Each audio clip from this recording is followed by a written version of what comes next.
Hello, everyone. Today I am really excited. I have Graham Brown here on the show, and I have to say, I feel like I'm hosting a podcast. Uh, I'm in podcast excellence when I look at Graham's background here. But without further ado, I want Graham to go ahead and just introduce himself. There's so many things I could actually say and read off that this man Mm. has accomplished and things he's into, but I'm going to let him do it because nobody does a better job than the person themselves. So go ahead, Graham. Joe, thank you so much for allowing me to be on your show. And what a great show as well. And what an area, I think, the whole automation piece as well for somebody like me who's a storyteller, I find fascinating. And what I do is I help people tell better stories. And whether that be helping startup founders get onto podcasts or corporates tell their own stories in human ways, that's what we do. That's what our team does. And a big part of that is the automation, the heavy lifting that goes in the background.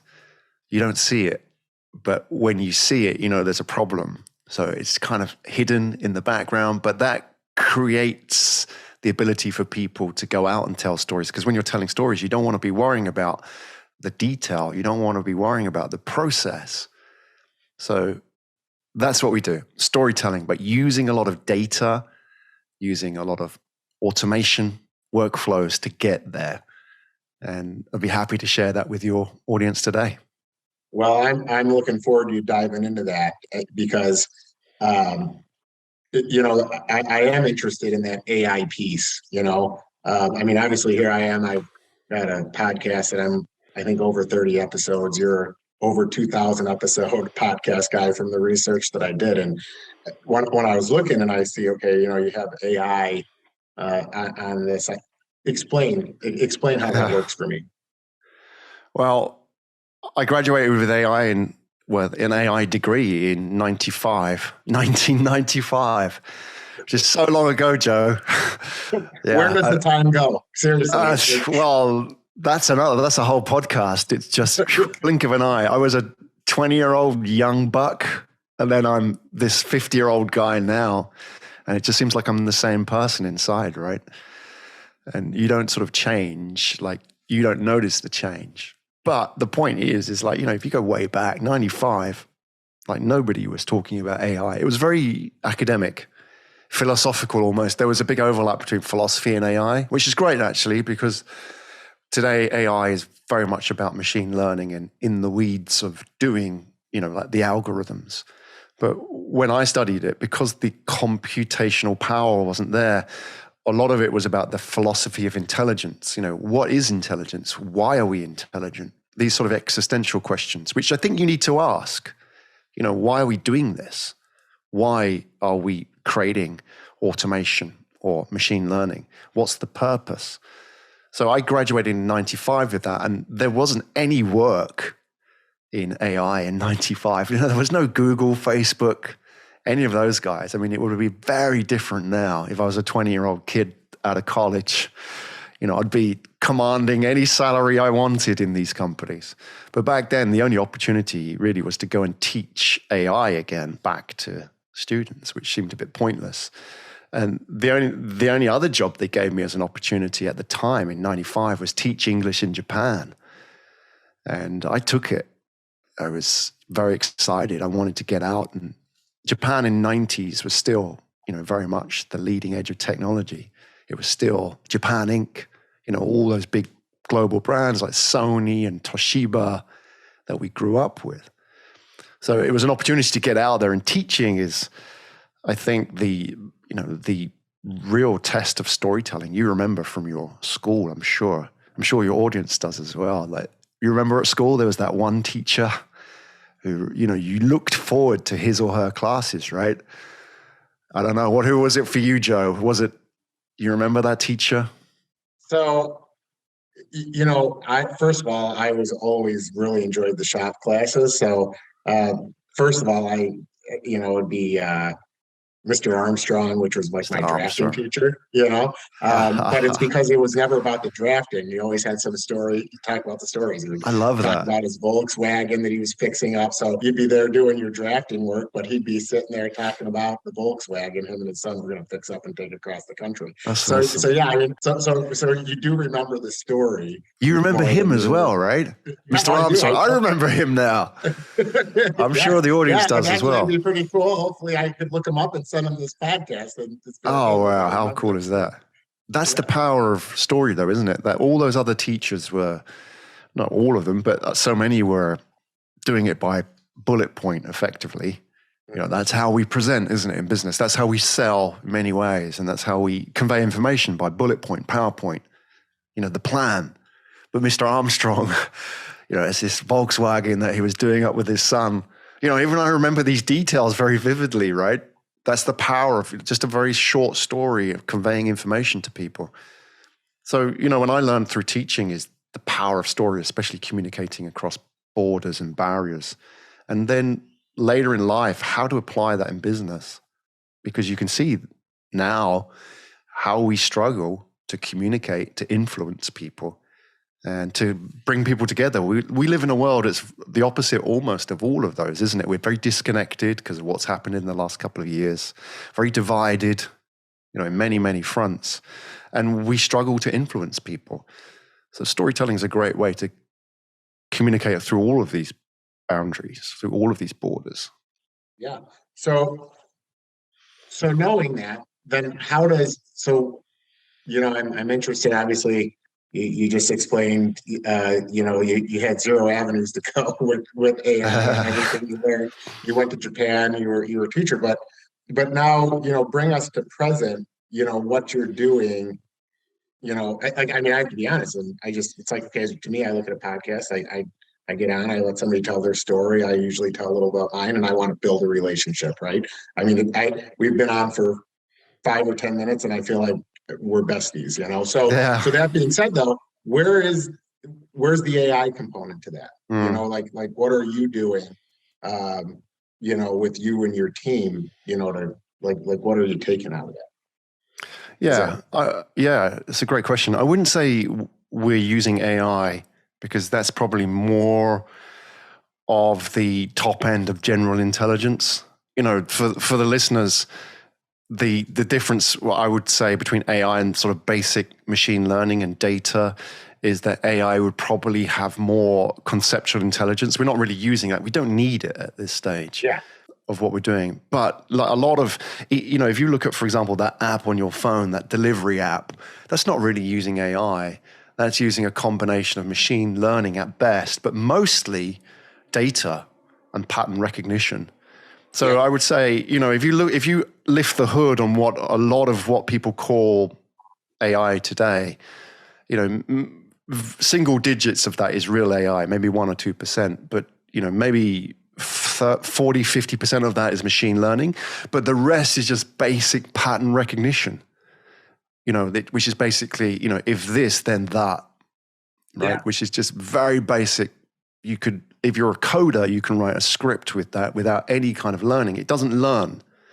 So that's the kind of stuff that we use, mostly, identifying patterns, and then, a small part of that learning on top of that, the machine learning. Let me tell you how that works. So obviously we do podcasts. I think you have to approach it and say, okay, what are you going to apply this automation to?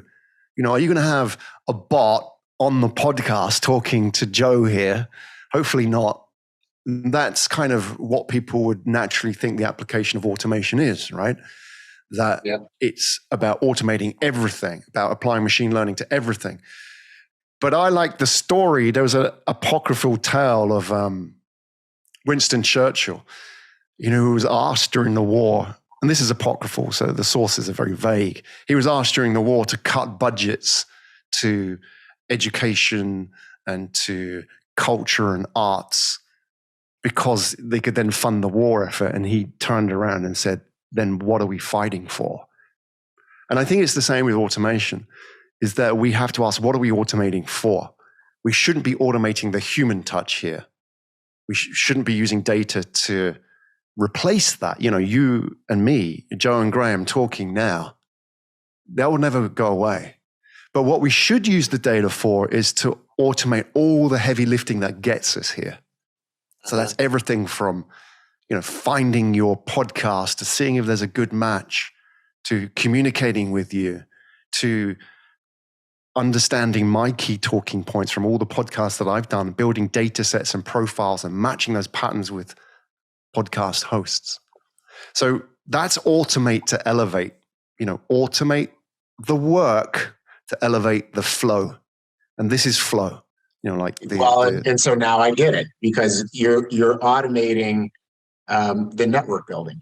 At the end of the day, that's what we're doing. We're building our network of professionals that we can lean on and learn from. I tell people every time I do a podcast, it's like I'm continuing my education. It's like a 1-hour college course with someone that shares the desire to gain knowledge with me for an hour. And you're just connecting the people that could gain the most knowledge or ability with each other grouped together. Did I get it with your explanation? Yeah, absolutely. To that connecting part, there's a lot of logistics involved, right? Yeah. You're getting messages. Exactly. Messages going backwards and forwards, is like what Joe talks about and what I talk about. Is it a good match? Are your listeners and my listeners a good match? There's all the logistics involved, which in a way it's a bit like wedding planning, isn't it? If you're a wedding planner, you don't want to see the wedding planner on the day. If you see the wedding planner on the day, that's bad news. Something's wrong. You just want them to kind of just go over there in the background and let everybody do their thing. And that's kind of like, we're doing our thing now, but all the wedding planning has gone on in the background, and they've just kind of done all that work, to get us to this point, that connection, that networking, right? So there's a lot of data and pattern recognition that can be used to make the wedding planning much better. And I think that's kind of where you do it. In any business, there's a big chunk of it which is work, right? And it gets in the way of flow. It gets in the way of the human part. No, absolutely. This is one of the things I try to tell people, with me doing robotic lawn mowing, and they're like, "Oh, Joe, you're taking the jobs," and I'm like, "No, I'm taking the mundane task that nobody really wants to do anyways, and I'm allowing people to spend more time in customer service, which is what lacks in our industry." So yeah, you're right. And I think you're one of the first guests I've had on the show that breaks it down the way you do, and you do it so eloquently. There's no doubt why you do what you do and why you're a public speaker, which we'll get into some of that stuff here coming up. But that's really all automation is doing, is like you said, it's just allowing us to be able to spend the time to be human and interact and actually learn from each other and elevate each other. So that's awesome. Amazing. So, I would say, doing my research, you're very bullish with podcasting and communication. Tell me, we all evolve to be who we are. So what caused you to gain this desire to do this? All the different podcasts. Because here, why don't, just so our listeners know, so they can look some of these up. What are podcasts that you host? Okay. Yep. One of the longest running podcasts, it's finished now. I did 503 episodes, really to prove a point. Yeah. It's called Asia Tech Podcast, which I started in 2017 and ran for 3 years. And I really wanted to prove a point that I could do it, obviously. But also the context of that is, at the time I was living in Japan, or I'd been traveling around the world for a number of years with my family. So in 2012, I sold a telecoms business and sold all our stuff. You just basically decluttered our life and packed our lives into 3 suitcases and then went traveling around the world. And with not a plan, Joe. It was we bought one-way tickets to New Zealand, which is geographically the other side of the world, to UK, to London, one way, and started there. And we ended up traveling in total 6 years. We stopped around. We, got my son into local schools, stay a year here, a year and a half there, like lived on some island somewhere. But the thing is you're an entrepreneur, I'm an entrepreneur, is, what really makes us happy? Like we see these sort of carousel of images paraded in front of us on Instagram and wherever on the net of, people living on tropical islands with their laptop, living the dream, sipping a margarita and, just sort of dialing in to get their latest, numbers on the dashboard.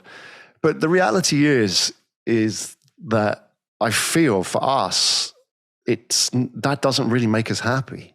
What we really like is the challenge. We are driven by the resistance, if you like. The fact that something is hard, I want to do that. Okay, robotic lawnmowers. Yeah, not many people are doing that. I want to do that, right? It's not like you're just taking a franchise and you're working as an operator. You're challenging yourself. You're learning. You're going to learn so many things, and you're going to go through so many dark points in that journey before you kind of, overcome it. And that's what we live for. It's almost like up here in this brain, that won't turn off, that switch. So even if you're living on a tropical island, that's going on all the time. So I started the podcast to reach out to people. I was lonely. I was living on a tropical island, and, who else is out there in the world doing technology or interested in tech or a startup founder like me? So in 2017, I started that. I'd done a few before that were sort of running into Asia Tech Podcast. And I just wanted to reach out to people and find out their stories, because that's really what we thrive on, right? So Asia Tech Podcast was that. It started as that. And then, a few episodes in, people started following it, started getting great guests. And then people started asking me, how do I do that? And somehow I was pulled into this. I was kind of living this semi-retired life. And then I was sort of pulled into this idea of starting another business. And that's how it happened. I didn't set out to do it. I didn't set out to build a podcast agency or a podcast guesting agency. It's almost like it called me. It pulled me in. It didn't want to let me go. It had its sort of grasp on me. It's like, you're going to do another business now. You're not going to get away from it. And it was podcasting. And suddenly, what's happened in the last 3 or 4 years has really been beneficial to podcasting, right? So we're in a good space. So it's so amazing. I mean, as you were saying all that, I got to tell you, I almost had chills, because there's 2 things I want to comment to. First of all, I think entrepreneurs, we're so unique, and there's so few people that actually understand us. And you brought something up, how there's always something going on back there. Doesn't make a difference. You're on an island, if you're laying in bed going to sleep, or even in my dreams. Like, I dream about my businesses, which is crazy to most people. When I tell people I dream about that, they're like, you're insane, but it's actually, I feel connected.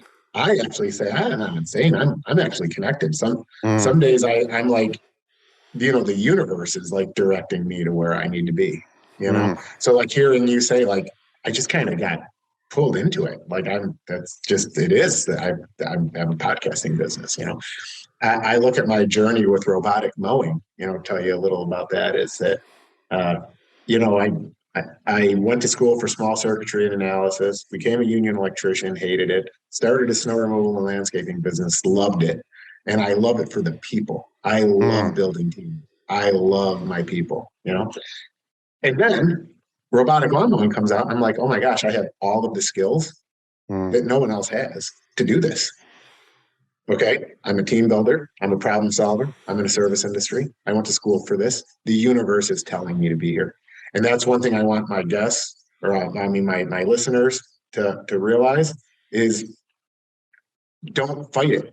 Don't fight the flow. If you feel like something is putting you in a place, you need to take it, right? Because that's what I did. That's what you do. And here we are talking on a podcast together about our passion and our love, right? So it's just amazing. Absolutely. Really. Yeah. Yeah, your story is it's inspiring in so many ways. For there must be so many people who are fighting it. There must be so Yes. many people who are looking out the window of the office, maybe staring at some landscaping going on, thinking I should be down there. Whatever it is, it's like that's the power of a story, isn't it? It's that guy's like me, but maybe 3 or 4 years down the line, right? And what you've done by sharing your story, Joe, is you've planted a seed in their head, which when the time comes, they'll water it, right? And it'll grow. So that is how we influence people. It's not necessarily by telling people like, okay, Joe, you're going to get a degree or you're going to get trained in some sort of engineering or practical manual skills. And then you're going to like spend 5 or 6 years messing around with jobs that you don't like. Then you're going to find one. Then you're going to start a team. It's never going to work like that, is it? It's always your story.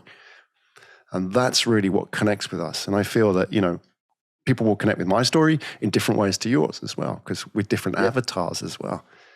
No, absolutely. So do you think that every entrepreneur should have a podcast, or do you think that, explain what are your opinions on that? Because there's a lot of podcasts out now, Oh, yeah. And what's your opinion on that?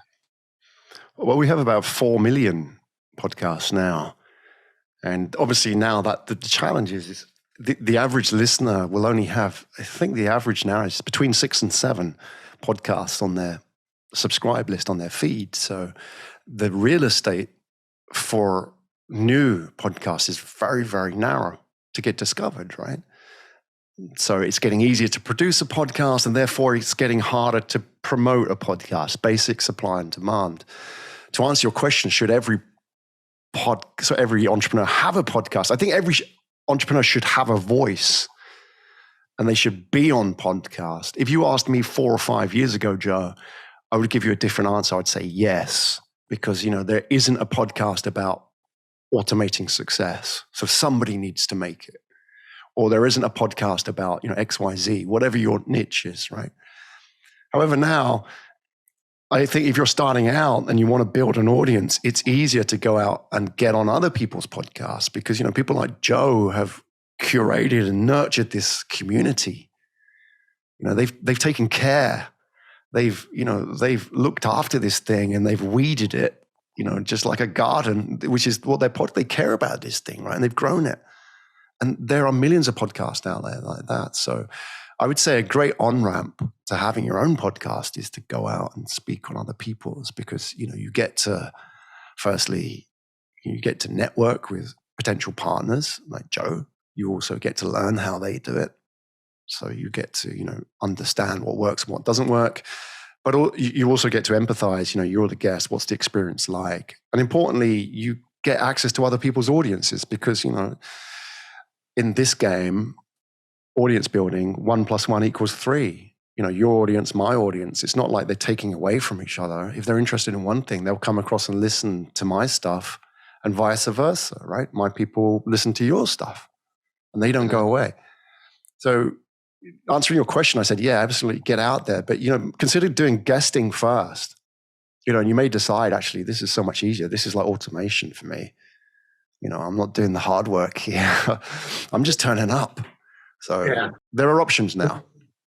Well, I gotta say, I'd be honored to be on one of yours. We've got to set this up, and then I won't have to feel bad about telling my story and taking your time, So we that's something we have to do off show. So I always like to get into people's backgrounds, right? Because I feel like we are who we are based on our family, our upbringing, and the things that we like to do in our free time, right?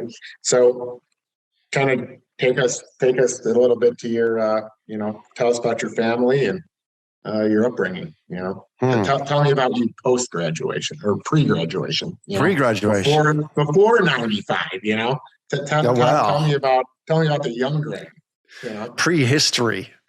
The world of black and white. The young Graham. Well, my family was just a very normal family who, my dad was a was a farmer.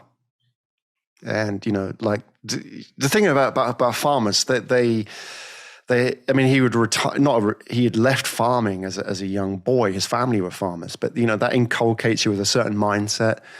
I think it was like Stephen Covey who'd say, you can't cheat the farm. It's very honest. It was very much about what you put in is what you get out. You have to plant and then sow, and then you sort of reap the harvest. You can't cheat that in any way. Mm-hmm. So he had that kind of mindset. It's very sort of grounded, down to earth. When he left the farm as a young boy, he had no education, because in those days, if you were 16 as a farmer, they would have just used you as cheap labor on the farm. You wouldn't have got an education. So he left school at 15, 16, and he joined the Marines. And that was his only education. That was the only way he could actually see a bit of the world and, become a little bit more experienced and skilled. So, he served in the Marines for a while. And then, he moved he became an engineer because it gave him some training. And so my family are very practical, very sort of working class in that respect. My mother was a teacher. I guess that's where I got it from. And, they never sort of said to me, like, you should do this in your life, or why aren't you doing that? They just let me get on with it. So, that was great in a way, so I could explore and experiment and make mistakes and get into trouble, which I did quite a lot of. But, at some point in your life, you're thinking, I really want to do something with my life. I knew I wanted to go to Asia and teach. I knew I wanted to get out there and do something, but nobody was saying, yeah, go for it. Or nobody was saying, don't do it. So it was like I was on my own, and I wanted to start a business, and I didn't know how, because none of my family have any, uncles, aunts, no entrepreneurs in the family. So, it's not like I had this kind of network of people who would throw angel investments into my company. Nobody even knew what that was. The only self-employed entrepreneurs people were like, gas plumbers and, like draftsmen, who my uncle was a draftsman, right, on his own. So that's all there was. I didn't have any kind of network. So I looked to mentors, if you like, and the mentors I found, I read books and their stories. I just consumed everything.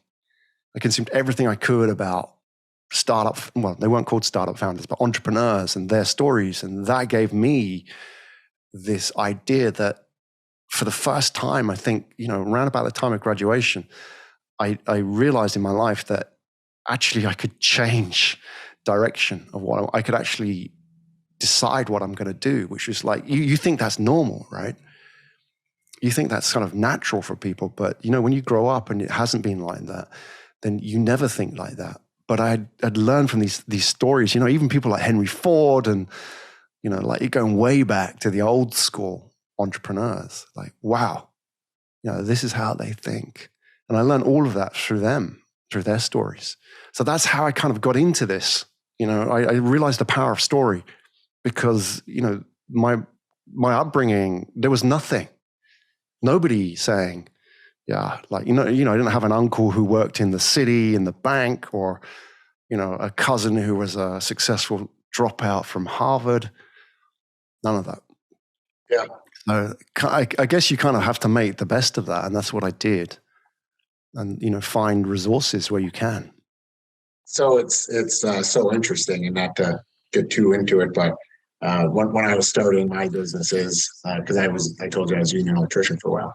And when I was doing this, my dad, who was a union laborer, would build a house here or there. So I did get a little of my entrepreneurial spirit from my dad, but he would always be like, oh, side money, a little bit of extra money is always great. And little did he know, in my mind, I never saw this as a little bit of side money. It was, I'm going to do this and I'm doing it big. Like there's no just a little bit, but I do think it's interesting, because I'm from a family of 5 and my brother is in the business with me. But I look at my other 3 brothers and sisters, and they're not entrepreneurs at all. They have jobs and they're very happy to do those jobs. And I always think it's just interesting, the things that inspire people to kind of create their own destiny, build teams, and just go out and basically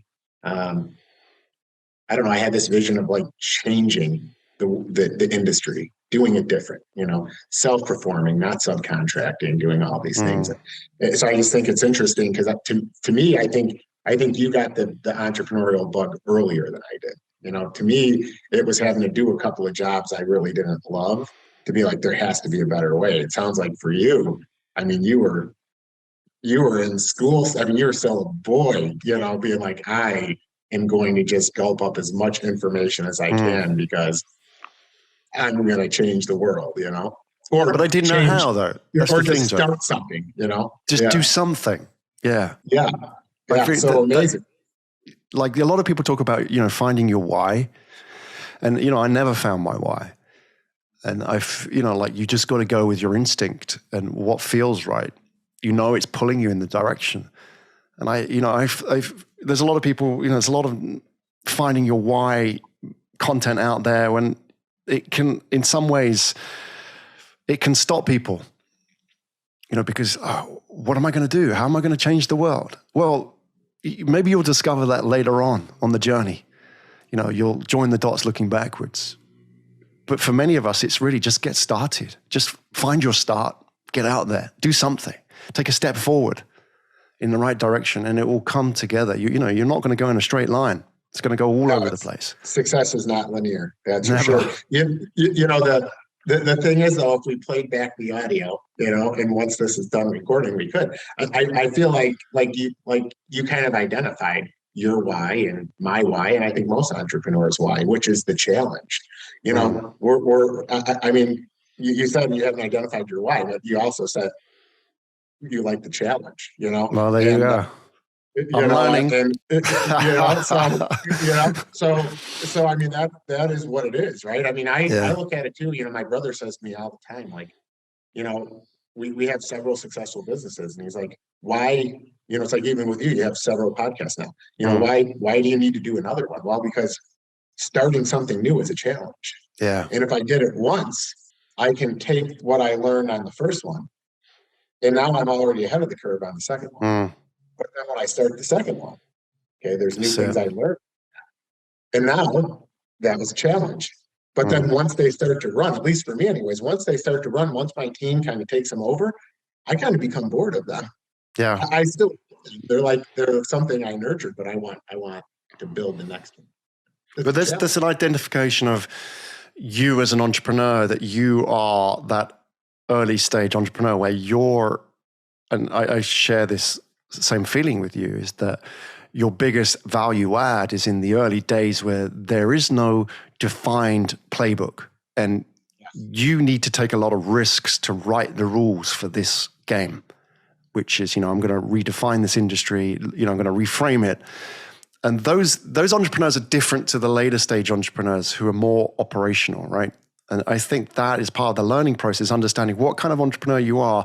You're very much early stage, challenge driven, breakthrough, put the team together because you're a leader, and they'll follow you and they'll go over the top with you. And, once you've got it operational, you hand it over to the team because your work is done, right? And now it's like next. And that I think is really important, because what you learn in the process is like, we go into entrepreneurship thinking we're the whole deal. We're end to end. Like, we're going to build this thing, and then I'm going to be like taking it public when it's like 2 billion. And like, that's very rare that you find those kind of Mark Zuckerberg type entrepreneurs. But it's realizing your limitation and then building a team around you to take it over, I think, is a great introspection and insight into your own strengths and weaknesses. Yeah. Well, I feel like when you were talking earlier, I felt like we, when you identified that, I was like, man, we have a common bond. Like, it's crazy. Yeah. We're on a podcast together, So, okay, you told us about the young Graham, and I went off in the weeds, and we're going to be running out of time pretty quick here, I realize. So, family now, do you have kids? Like, tell me about that part of you. Yeah, I got a 15-year-old boy. He's going to turn 16 very soon. The You time said has that almost flown. with a little gritted tooth, you know? Yeah. Yeah, I mean, it's bittersweet, So that's your really. latest challenge? Is that your latest challenge, Greg? The latest challenge is getting him through safely, right?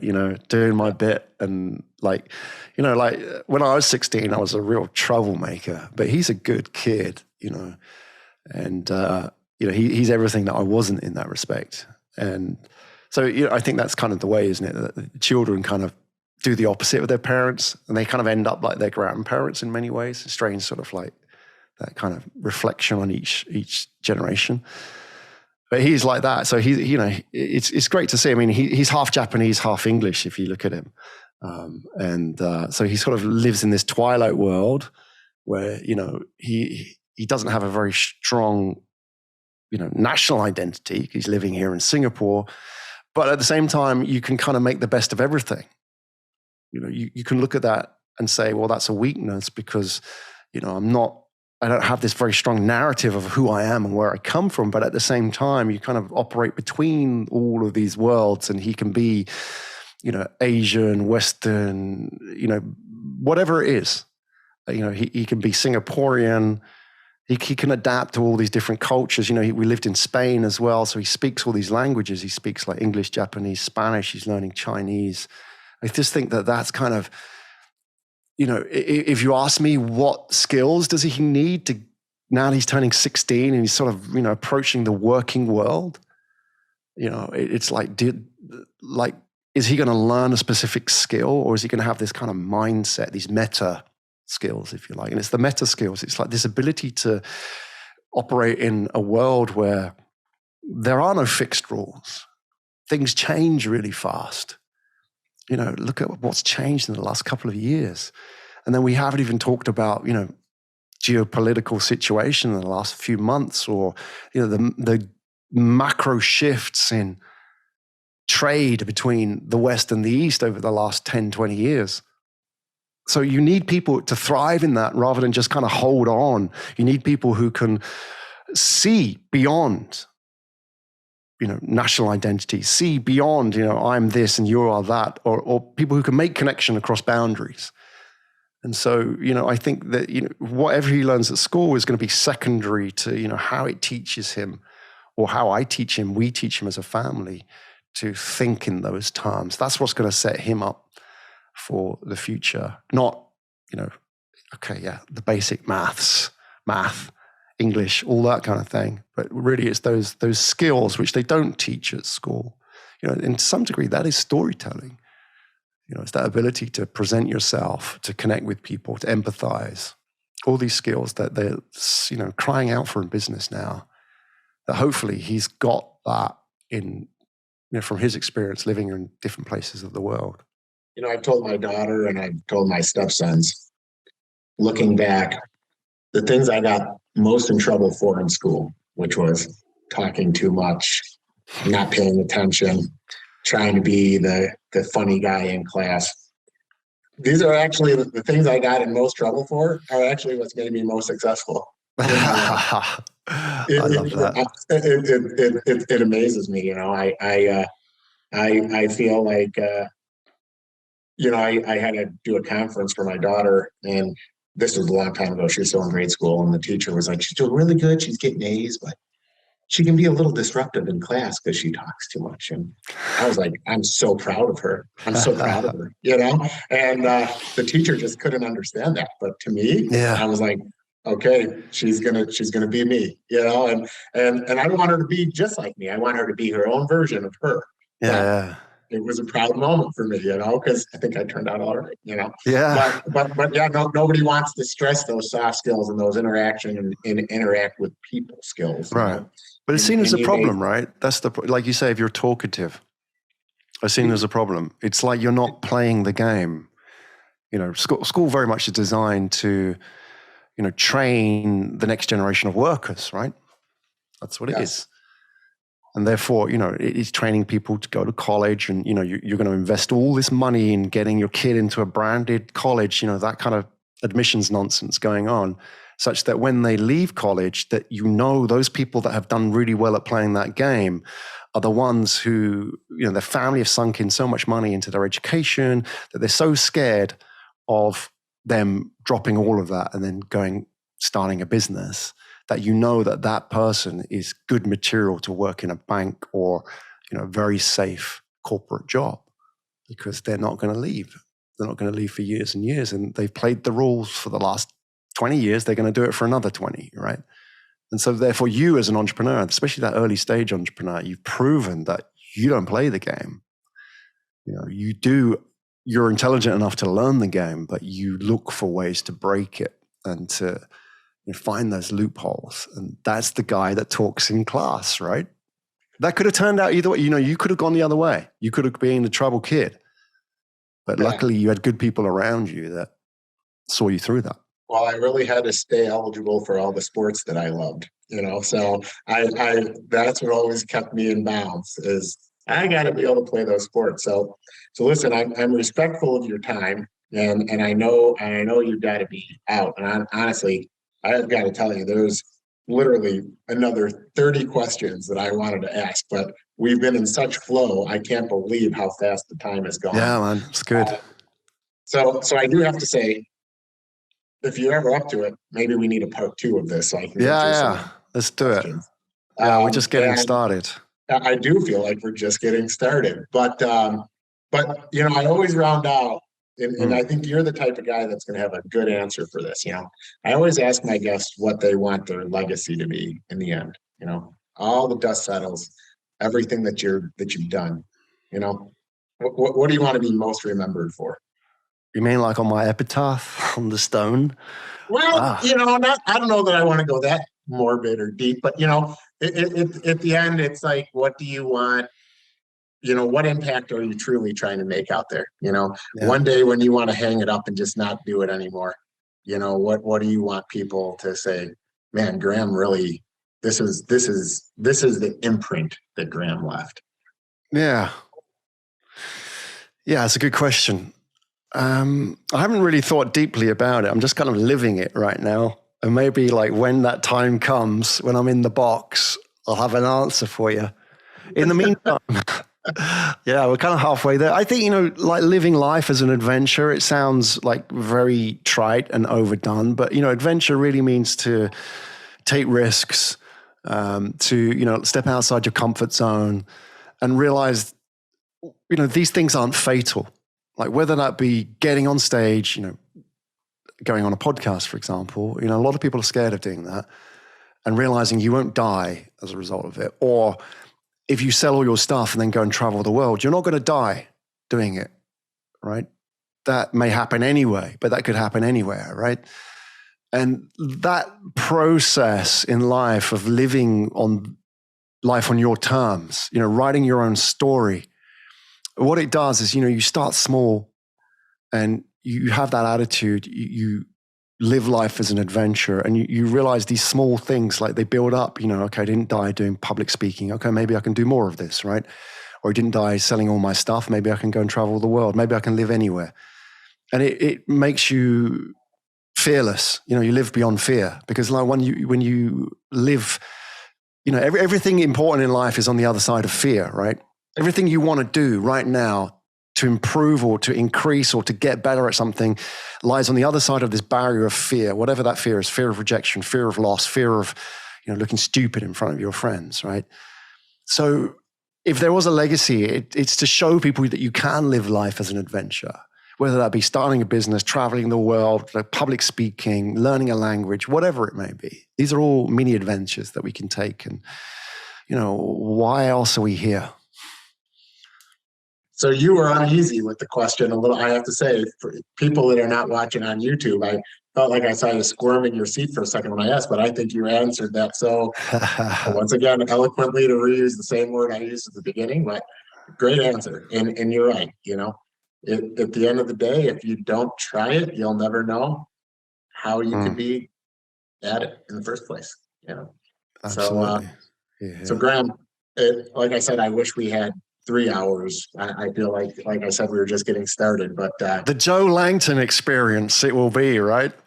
How about that? 3 hour. Yeah, we could do that.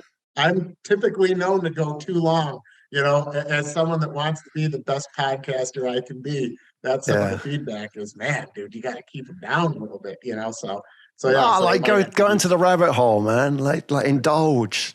I Yeah, think that's the way to go. Like you go deep. People want to go deep. Everything else is on the website or on your LinkedIn profile, right? People yeah, want to go deep. They want to kind of just lose themselves in that zone. Like those guys, they feel like they're sitting like there's Graham, Joe, and the audience sitting here, right? He or she is sitting at that table with us right now. And yeah. that's why you've got to go deep. You've got to go long. So the next time, then, how much time are we going to block for each other? What are we blocking out in the schedule? Yeah, let's do it 2 hours, three gradually. hours. 2 hours, 2 hour marathon. We're going to do All go right. right into the weeds. All right. Well, the next time, because we are doing this again, 2 hours. So, Love it. all right. All right. Stay on for 1 second. But Graham, it was great having you. It Awesome. was seriously a pleasure. Thank you.